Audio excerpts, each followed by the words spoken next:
Is there such a thing as too much luck? Is there such a thing as too much fun? Messing around, wondering how it's taken so long. I'm really so strong. It's not too much at all. Welcome back to Too Much. How is everybody doing? I am pretty excited because I have been reading amazing books, pitching amazing guests, and really excited for what we're going to dig into this spring on Too Much. And today we are doing another solo career episode, and we are talking about the myth of work-life balance. And so I did a piece on Substack about this. So if you subscribe to my Substack, which you should because we're doing lots of fun things over there, this is there already. And we're going to talk about it here today because it just keeps coming up. So for me, I think we've been preached this myth that we need to achieve this perfect work-life balance. And if we're not doing that, we are a failure. So it's nearly impossible in the world we live in where you don't get to turn off. In my parents' generation, they didn't have the internet, so they would leave work and they would have dinner with their family and no one would call them. They didn't have emails to look at. In today's landscape, you could be working 24/7. There's always more to do. There's always more emails, always more texts, always more work. And it's really hard to create the boundaries in our lives to have work-life balance in a meaningful way.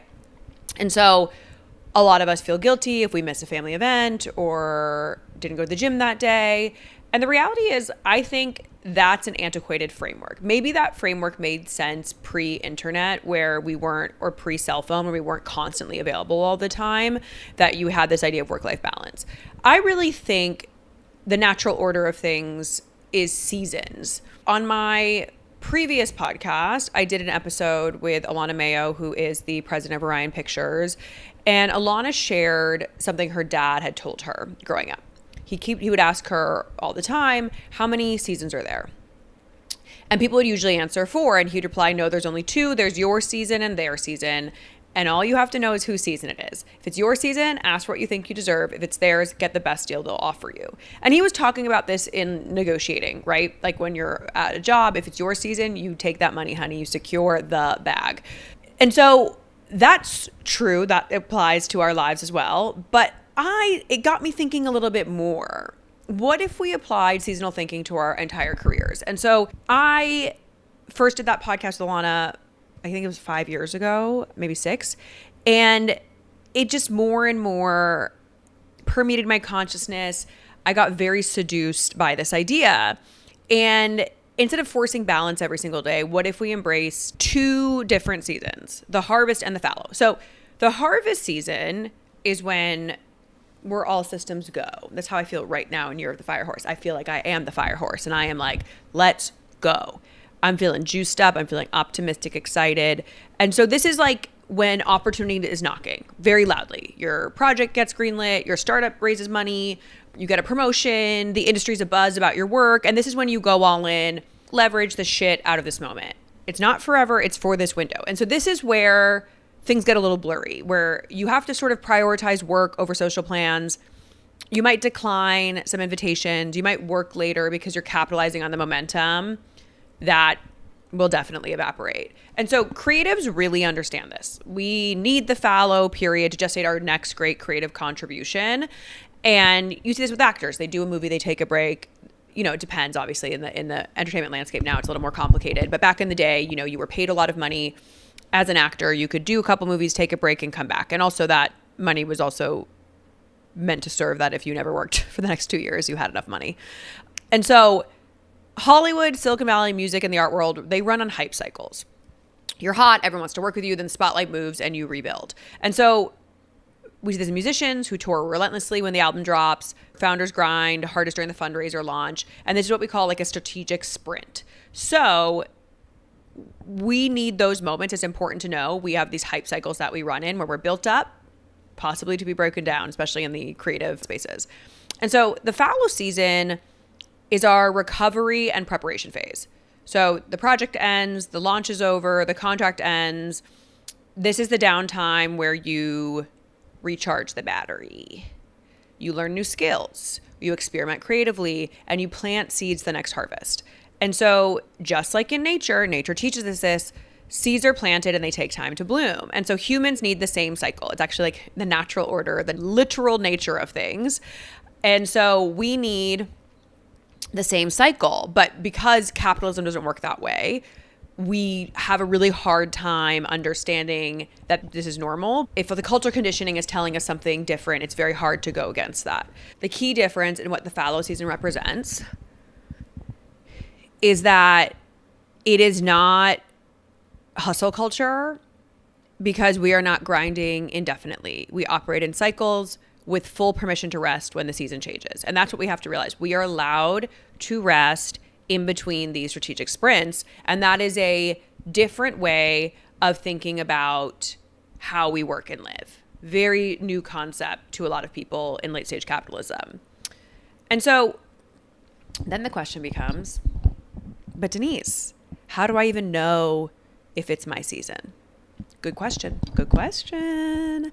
You know it's your season because here are some tells. There's an abundance of opportunities. You're getting multiple offers, invitations, or projects that arrive simultaneously. So overnight, maybe all of a sudden you feel like you're overwhelmed by the inbound and the busyness of your schedule, which is equally stressful. And also, we like, oh, how amazing to have that much inbound.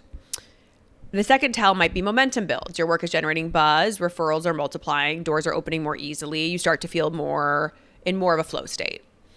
And lastly, you have leverage. You're in demand. So people are seeking you out. You can play offers off of each other and really be strategic around this next phase that you're building and what you're commanding and what you're saying yes to. But don't forget, there is a deadline. So seasons are time-sensitive windows where action now yields disproportionate results. They can launch us forward in ways that make them extremely worth digging into. And then when these things align, it's really your cue to negotiate hard, ask for what you deserve, and commit fully, knowing that it's temporary. And if you do commit fully, you can move light years ahead in your career. That, for example, when people write a book, sell a book, that book launched into the world, a lot of people will ride that book in their career for the next 10 years, speaking, passive income. That is a sprint of lifting that heavy book and getting out into the world because it creates an abundance of opportunity. But you might launch the book and then you have maybe a year of intense press. After that year, you take a break. You might decide you want to write another book. You might decide you're going to do one speaking gig a month and figure out what that looks like. But there is a breath after that initial launch. And so I'm not saying in these strategic sprints that we abandon ourselves, that we abandon self-care, we ignore our health. But I am saying during a harvest season, you might not go on some weekend trips. You might skip some networking things that don't serve your ultimate goals. You might ask your family to be patient with you over the next 6 months while you make this thing happen. And the difference from toxic hustle culture is that you've set a boundary in time. So you're sprinting, you're not running a marathon at a speedy pace. And this is where people get confused because how do you even know when your season is over? In a late stage capitalist paradigm, we can never stop. We could never stop. And we just keep going. And we can really trick ourselves into thinking that is the path. That is how we live. So some tells on this. So this harvest season doesn't always announce it's over in a big way. It could fade. The signs could be subtle. They can leave us clinging on longer than we should. So for some examples, you could have diminishing returns. You're working the same hours, but results plateau or decline. Inner fatigue, not just tiredness, but in exhaustion that sleep doesn't fix. This was always a big tell for me when I was just done. I was just really exhausted and had nothing to do with necessarily that I was working so hard or up so late. It was just that I was drained from that work. I would wake up dreading going to the office. I remember I had a job where I lived so close to the office and I would wait till the last minute to get my butt out of bed, get in the car and drive there because I was just, it was no longer the right fit, but also I had basically built this department on my back and I was hitting that time frame where it's that sprint had to end. Another tell is comfort that breeds complacency. So things feel a little too easy, you're coasting and the initial spark has been extinguished. That's a great tell that maybe we're out of the harvest season, we're entering a fallow season. Another one is that the milestone is reached. The book is published, the promotion is secured, the company sold, but you are still operating at the same level of intensity. So that's a really good way to evaluate. If you're like, okay, I checked this box and now I'm still acting like I have this other huge box to check. That's where we have to, like, pun intended, check ourselves to make sure that we understand it's time to move into the fallow season. And lastly, it'd be like external shifts. So your mentor leaves the company, the market changes, the project ends, and you sort of have to accept a variable that you couldn't control. And this is when we have to be like, okay, that harvest moment might have ended. And so for me, when my company had to die, the fallow season was incredibly obvious. The universe made it very explicit. My company shuttered very slowly. It wasn't like a drastic shutter, but it was on life support. And my energy crashed. And I had no choice but to recognize that I was at ground zero. And so I hope for you that it's quieter than that, and you might have noticed the subtle shifts a little sooner. You might notice you're going through the motions, pretending it's still like the peak arrow and the momentum has clearly shifted. And if you stay attuned to those subtleties, you can downshift before you collapse. You don't have to collapse. You can just say, oh, I'm noting this thing and I'm going to change how I work because I'm realizing that harvest season is over. So you can choose the fallow season instead of having it forced on you through burnout like me. Late stage capitalism treats slowing down as a failure, obviously. But what I have learned from my fallow season, and my fallow season was long, let me tell you. It was a couple years. It was not like 6 months back in the next sprint. It was like I'm redesigning my entire life and I am learning new things. So the fallow season is not a lack of productivity. Let me be clear. It is, yes, you are resting, you are not sprinting, but it's not a lack of productivity. It's actually one of your most important seasons because it's preparation. And without it, you will not step into a new level of success. You have to have that quiet period, assess patterns, assess what's happened, assess what worked or didn't work to re-examine for the next harvest how to do it better. And so I judged the slowing down quite heavily, and that was a mistake. I think it's because mine went on for so long. I was like, can we move to that next season? And now that I'm peeking out the other side, I'm feeling a little bit more energy, a little bit more momentum. I cannot believe how deeply I undervalued it because it really did feel like nothing was happening. Like there was no movement. But as I say in this podcast many times, life has taught me that good, real things come slow, not fast. And so what was essential during this fallow period I learned new skills that will make my next harvest. They have transformed my work days and my ability to lead. I experimented with creative projects and pursuits without pressure, like my Substack. And I just tried a bunch of shit. Like I just was like, okay, I'm not attached to outcome. I'm just going to like learn a lot. I was reading all these interesting things. I was taking classes. I was edifying myself. I was, obviously like still working, paying the bills throughout that. But I just really was a student of new skills, new ideas. How do I build my life differently that isn't going to burn me out? And this is a recharge space. It's getting a PhD before your next greatest season. And for you, it might look different. Maybe it's travel that sparks creativity. Maybe it's therapy that processes the intensity of the last sprint. Maybe it's simply letting yourself be bored enough that new ideas can emerge. And so the fallow season, like it births the next harvest. If you skip it, you're making a very big mistake because you're expecting to yield the same thing over and over again. And that doesn't work in nature. It doesn't work for us. Like, you can't just like till the same soil without changing, adding new nutrients to the soil. I'm not a horticulturist, my mother is, but anyways, you get the idea. It is a crucial time for us to shed our outdated habits, bad coping mechanisms, limiting beliefs, build sturdier ones, like build a stronger container and base for ourselves, and expand our knowledge to achieve new heights. So if this work-life balance idea implies a 50-50 split that has to be maintained daily, that sets you up for guilt when you tip towards one side. It ignores the stark reality that some weeks demand more of us and some allow us to rest. Like my life now feels very asymmetrical. Like seasonal thinking gives you that permission. So some days I'm working a 10-hour day.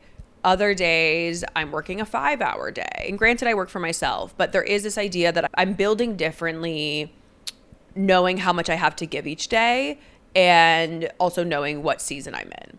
And so, for example, when it's harvest season, your work could get 80% of you. And when it's fallow, life can get 80%. And over a year or a career, it can balance out. And this framework protects you from glamorizing hustle culture because you're not grinding forever. You're harvesting when it's abundant and you're resting when it's not. And so you're working with your natural rhythms instead of against them, which I just think is better for longevity and alignment in all of us. And this approach isn't for everyone. I know that there is some privilege built into this idea. So if you have inflexible caregiving responsibilities, financial constraints that don't allow for fallow periods, or you're working multiple jobs, or a job with no seasonal variation, you'll have to adapt this framework to your reality or lobby for it internally at your organization.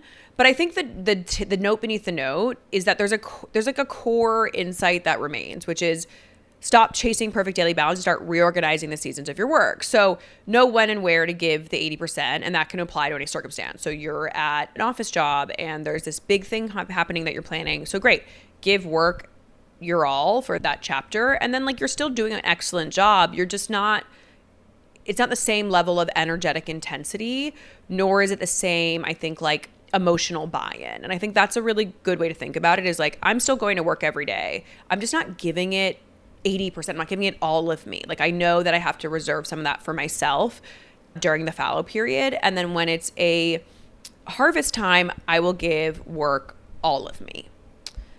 And so you give the most in harvest and you give enough in fallow. So if you learn to read the signs about when to go all in, when it's your harvest, I think you'll really reap the benefits of that. And then just clock in and start, noticing if those tells that I mentioned earlier are happening. And so you can rest without guilt when it's fallow. And then just trust that this is a constant cycle. It goes on and on and on. And so one creative sprint leads to rest, leads to the next creative sprint.